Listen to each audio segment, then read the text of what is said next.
Assalamualaikum warahmatullahi wabarakatuh. Nama saya Febi Salsabila. Di sini saya akan mempresentasikan tentang e-leadership dari mata kuliah kepemimpinan bisnis. NIM saya 1807638. Di sini ada awal mula e-leadership. Yang seperti yang kita tahu, dunia ini mengalami 4 kali revolusi industri. Pertama 1.0, 2.0, dan 3.0, dan sekarang menempuh 4.0, di mana ditandai oleh perkembangan yang sangat pesat di bidang komunikasi dan teknologi informasi, serta perubahan transformasi digital di segala bidang kehidupan manusia, mulai dari bidang ekonomi yang ditandai dengan digitalisasi sistem keuangan seperti penggunaan e-money dan penggunaan cryptocurrency. Di dunia pendidikan ditandai dengan berjamurnya penggunaan e-learning. Dan di bidang perdagangan yaitu munculnya e-commerce. Bidang kesehatan bermunculan konsultasi dokter yang dilakukan secara online. Tidak kelewat, bidang transportasi pun terdapat layanan transportasi yang semakin mudah dan murah dengan adanya perusahaan-perusahaan online. Transformasi digital ini banyak membuka kesempatan dan lapangan kerja baru, namun juga menyebabkan beberapa jenis pekerjaan perlahan-lahan akan hilang karena digantikan oleh sistem digitalisasi, mesin, atau robot. Karena perubahan yang begitu cepat, tidak sedikit organisasi atau perusahaan yang tidak mampu beradaptasi dengan era transformasi ini. Ketidakmampuan beradaptasi ini menyebabkan banyak perusahaan besar maupun kecil tumbang dalam waktu yang singkat. Namun, tidak sedikit pula orang-orang atau perusahaan yang mampu beradaptasi di era transformasi ini. Perusahaan-perusahaan baru yang berbasis digital dengan valuasi melebihi perusahaan-perusahaan besar dan perusahaan milik negara yang telah berdiri sejak puluhan tahun lama. E-leadership juga muncul karena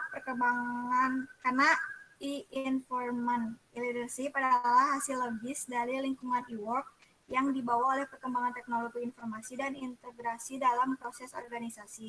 Penggunaan teknologi informasi selama bertahun-tahun telah mengubah cara organisasi menjalankan bisnis mereka.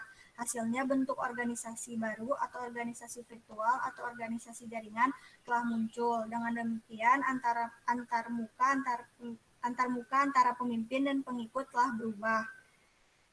Sekarang mereka tetap berhubungan satu sama lain dalam berinteraksi melalui teknologi elektronik seperti telepon, surat kilat atau email, mesin fax, dan perangkat grup WA lainnya seperti WA dan lain-lain. Terus e-leadership juga muncul karena ada perubahan metode komunikasi atau interaksi FTF face to face menjadi virtual dan timbullah tim virtual. Selanjutnya, tim virtual. E-leadership sebagian besar tentang kebutuhan untuk memimpin tim yang tersebar secara geografis yang disebut tim virtual. Anggota bekerja di tempat kerja yang terpisah secara geografis atau mereka dapat bekerja di ruang yang sama tetapi pada waktu yang berbeda. Dan tidak semua interaksi dapat terjadi secara eksklusif melalui media elektronik karena mungkin terdapat cukup banyak interaksi fisik dari waktu ke waktu. 4 kategori tim virtual. Pertama, pekerja jarak jauh, seorang manajer tunggal tim di satu lokasi. Yang kedua, tim jarak jauh, seseorang manajer tunggal dari sebuah tim yang tersebar di beberapa lokasi. Yang ketiga, pekerja jarak jauh dengan matriks beberapa manajer tim di satu lokasi. Dan yang keempat, tim jarak jauh dengan matriks beberapa manajer di beberapa lokasi. Selanjutnya, e-leadership adalah kepemimpinan yang dilakukan secara virtual. Proses pengaruh sosial yang dimediasi oleh teknologi untuk menghasilkan perubahan dalam sikap, perasaan, pemikiran, perilaku, dan kinerja dengan individu, kelompok, atau organisasi untuk mengarahkan mereka menuju pencapaian tujuan tertentu. Menurut Avalio Kahai 2002. Ini ada gambar ilustrasi leadership. E-leadership artinya seorang manajer sering berkomunikasi dengan lingkungannya melalui saluran digital dan duduk di ruang tertutup secara digital. Jadi ini yang di tengah ini itu pemimpinnya. Nah, terus dia tuh berkomunikasi lewat chat atau email atau digital lainnya dengan tim virtualnya. Ini karyawan-karyawannya gitu. Terus menurut Mahatma March, Zek, dan Rosen 2007 mempelajari tim virtual untuk mengidentifikasi praktik kepemimpinan terbaik dari para pemimpin tim virtual yang efektif. Studi ini mengumpulkan data survei, wawancara, dan observasi, serta menyimpulkan bahwa praktik leadership yang berhasil mencakup kemampuan untuk menghasilkan dan mempertahankan kepercayaan melalui pemanfaatan TIK atau teknologi informasi dan komunikasi. Memastikan bahwa keragaman yang terdistribusi dipahami dengan jelas sekaligus dihargai secara efektif, memantau dan mengolah siklus hidup pekerjaan virtual. Yang ketiga, memantau dan mengelola kemajuan tim virtual dengan penggunaan teknologi. Yang kelima, memperluas visibilitas anggota virtual baik di dalam tim maupun di luar perusahaan. Yang terakhir, membantu memastikan bahwa masing-masing anggota tim mendapat manfaat dari tim. Menurut penulis, mungkin tantangan leadership terbesar adalah bagaimana membuat individu bekerja secara kolektif untuk menciptakan budaya yang memungkinkan semua suara kepemimpinan didengar. Selanjutnya, di sini ada dimensi leadership. Menurut Mohirsi Ibrahim, dimensi leadership yang pertama ada online interaction, yaitu bagaimana pemimpin menggunakan teknologi seluler untuk berkomunikasi secara online dengan karyawan mereka kapan saja dan di mana saja. Yang kedua, file sharing. File sharing bagaimana pemimpin menggunakan teknologi untuk berbagi materi secara online. Yang ketiga, online meeting. Bagaimana pemimpin menggunakan gadget komunikasi untuk melakukan pertemuan online dengan staf-stafnya. Yang keempat, planner sharing. Bagaimana pemimpin menerapkan teknologi untuk berbagi aktivitas, program, dan sebagainya dengan karyawannya. Dimensi menurut Irikat dan Kalaf 2018 yaitu ada 6. Yang pertama, envision. Visi melibatkan pengembangan tujuan yang kuat dan menarik, sehingga visi menjadi penting karena memberikan tujuan bagi tim sekaligus pemimpin. Yang kedua, engagement. Keterlibatan terkaitan dengan visi karena menekankan kemampuan anggota tim untuk menyuarakan pendapat mereka terkait tujuan yang diusulkan. Keterlibatan penting dalam kaitannya dengan mencurahkan pendapat yang memungkinkan tim dapat mengembangkan proses yang paling efektif untuk menyelesaikan tugas. Ini dapat melibatkan langkah-langkah menuju tujuan utama atau inovasi dari proses baru yang lebih efektif dalam kaitannya dengan kemampuan tim. Yang ketiga, energi terkait dengan keterlibatan dengan mendorong tim untuk membela sesuatu, tujuan, dan integritas. Fokus dalam komponen ini adalah memastikan tim percaya pada tujuan. Memberi energi penting karena meningkatkan motivasi bagi tim dan paling jelas terlihat jika pemimpin bersemangat dengan tujuan. Jadi, memberi energi melibatkan membuat tujuan yang bermanfaat bagi tim. Yang keempat, empower. Memberdayakan mengacu pada memberikan kemampuan pengambilan keputusan kepada individu dan menunjukkan kepercayaan bahwa tim membuat keputusan yang efektif. Yang kelima ada execution. Eksekusi mengacu pada mengambil tindakan untuk mencapai tujuan serta mengevaluasi hasil. Eksekusi terjadi selama tujuan dan mengikuti tujuan. Yang keenam, elastis mengacu pada fleksibilitas dalam mengubah tujuan untuk memenuhi perubahan peran tim. Yang ketiga ada dimensi menurut Raffi, Abdul Rida, dan lainnya. Ada dimensi kepercayaan, kompetensi, kejujuran, niat baik, dan keterbukaan. Selanjutnya, konsep dan penerapan cara kerja leadership.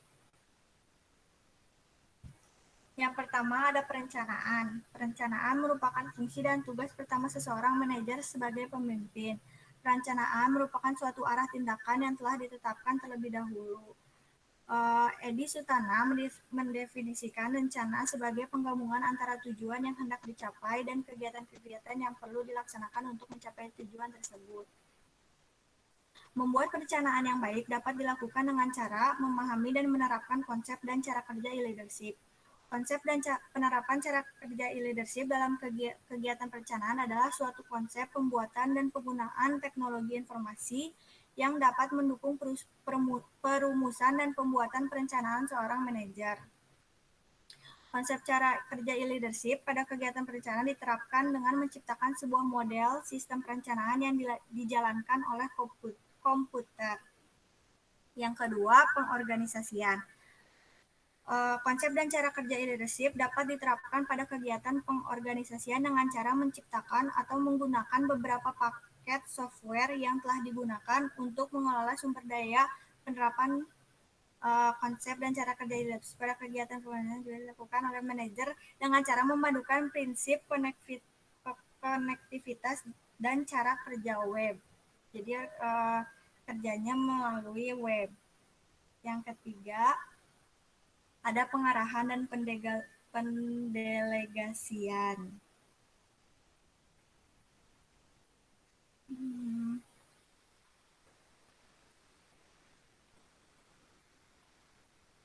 Perpaduan prinsip konektivitas dan cara kerja web dapat untuk dapat mencapai target prestasi kinerja yang sudah direncanakan dan ditetapkan, seorang manajer sebagai pemimpin harus memberikan pengarahan dan melakukan pendelegasian kepada bawahannya dengan baik. Dengan menerapkan konsep dan cara kerja e-leadership, maka seorang manajer dapat memberikan pengarahan dan pendelegasian tugas kepada bawahan dengan menggunakan berbagai media teknologi informasi, misalnya email, Yahoo Messenger, dan software lainnya. Dengan demikian, penerapan konsep dan prinsip kerja e-leadership memungkinkan seorang manajer dapat melakukan dan melaksanakan fungsi pengarahan dan pendelegasian dengan lebih efektif, efisien, dan tidak terbatas oleh ruang dan waktu. Yang keempat, ada pengendalian.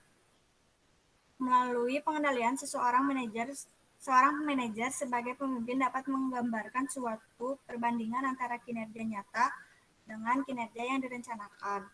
Konsep dan cara kerja e-leadership dapat diterapkan dalam kegiatan pengendalian dengan cara membangun sistem informasi yang dapat menyusun suatu laporan pengendalian, yaitu laporan yang terdiri dari kegiatan-kegiatan lampau yang telah dikerjakan dan tingkat kinerja yang telah dicapai. Selanjutnya, kompetensi utama untuk e-leader. Greiner dan Metes membuat daftar 6 keterampilan yang harus dimiliki oleh e-leader di tempat kerja virtual. Yang pertama, keterampilannya dia harus memahami hubungan antara penggunaan informasi dan teknologi yang memungkinkan. Yang kedua, dia harus terbiasa dengan teknologi dan teknik yang penting untuk membangun dan memelihara arus informasi selama operasi virtual. Yang ketiga, dia tahu bagaimana dan kapan harus mengganti proses kerja tradisional dengan proses virtual.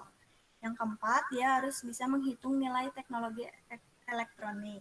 Yang kelima, dia bisa mengenal dan mendorong kreativitas dan inovasi teknologi.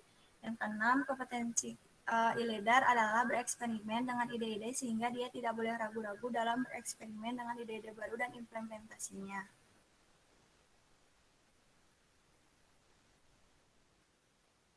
Adapun pendekatan dan gaya e-leadership, yang pertama kepemimpinan partisipasif, yang kedua ada kepemimpinan transformasional. Kepemimpinan partisipasif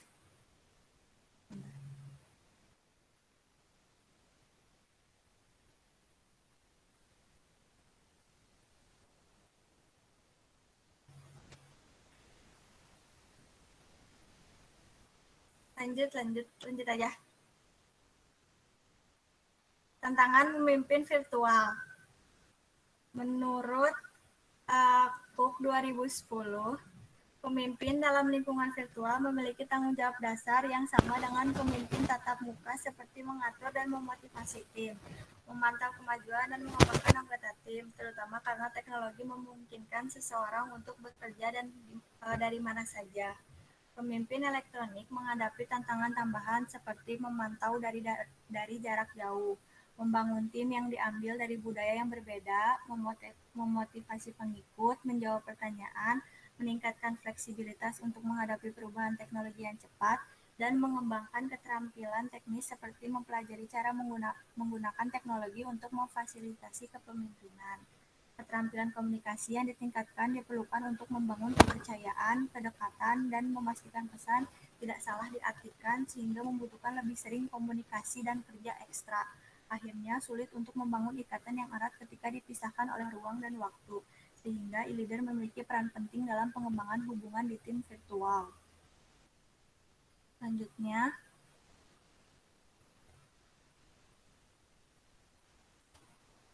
sebelumnya, e-leadership yang sukses yaitu hubungan pribadi yang dekat dimungkinkan dalam lingkungan virtual, dan para pemimpin dapat membantu mengembangkannya dengan mempertimbangkan faktor kekayaan media.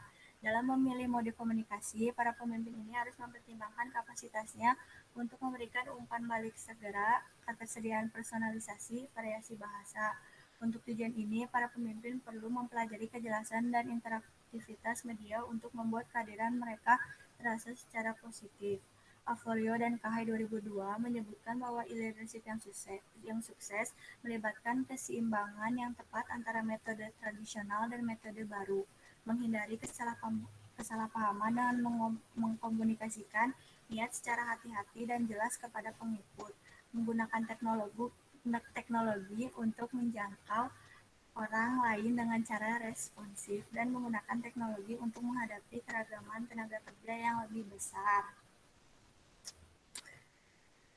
Studi lapangan tentang tim virtual menunjukkan bahwa interaksi awal selama pembentukan tim dapat memprediksi kepercayaan, kepuasan, dan kinerja selanjutnya. Misalnya, tim yang menghabiskan rapat awal untuk mengidentifikasi anggota tim dan mengklarifikasi ekspektasi ternyata memiliki kinerja yang lebih tinggi beberapa bulan kemudian. Jadi, untuk memberikan tim virtual alasan untuk bekerja sama, e-leader harus mempromosikan saling ketergantungan dan ketergantungan satu sama lain. Perlu dicatat bahwa tim virtual mungkin tersebar secara geografis dan budaya. Dengan demikian, untuk membina hubungan dekat dalam tim yang tersebar secara geografis, para pemimpin harus mendorong berbagai tugas terkait komunikasi. Yang terakhir, ada pentingnya e-leadership. Kan saat ini teknologi informasi, khususnya internet, telah muncul sebagai sumber keunggulan kompetitif. Ya, pokoknya sekarang kan udah diganti jadi teknologi digital. Terus, penelitian juga menunjukkan bahwa surat elektronik lebih efektif dalam meningkatkan jangkauan, jumlah, dan kecepatan informasi dan komunikasi informasi dengan tegas. Jadi, sangat penting untuk bisnis organisasi agar memiliki leadership yang dapat beradaptasi dengan tantangan dalam menciptakan dan bekerja di lingkungan kerja yang baru. Faktor kepercayaan dapat ditingkatkan dalam tim virtual. Segitu saja presentasi dari saya. Mohon maaf bila banyak kesalahan. Assalamualaikum warahmatullahi wabarakatuh.